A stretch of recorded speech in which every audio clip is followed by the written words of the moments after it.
How's it going, rednecks? I'm out in my garage right now getting ready to work on disaster transport, and I'm going to be replacing the old upper control arms because they are all worn out. I'll show you that here in a second, but what I'm going to be putting on are new upper control arms from Moog. And right here is your part number, and I will make sure to link that in the description down below.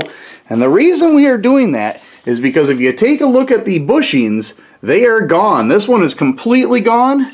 And this one is cracking pretty bad.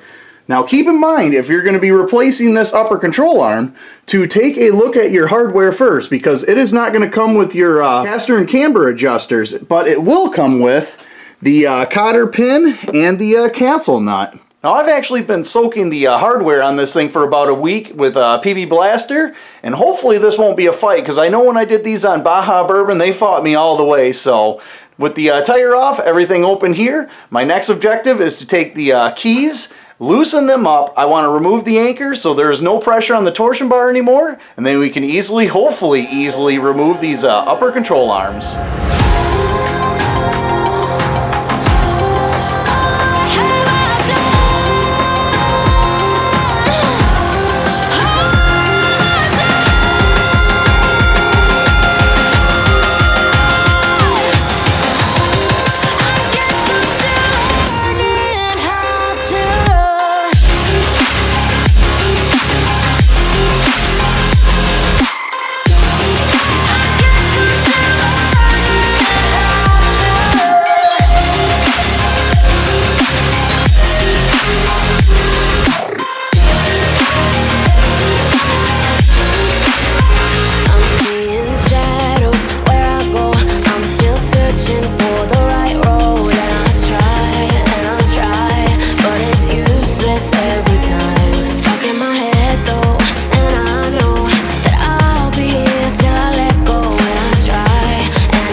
And just like that, I have both front upper control arms changed out. Driver and passenger are on the truck. And I still need to set my camber, but I'm going to wait to do that because I got this thing on jack stands already. I have to change the transmission out from Baja Bourbons back over to disaster transport. So that's what I'm going to start on next. I will worry about the alignment later. And yeah, hopefully you guys enjoyed this short update video. Like, comment, share, subscribe, and get back to work.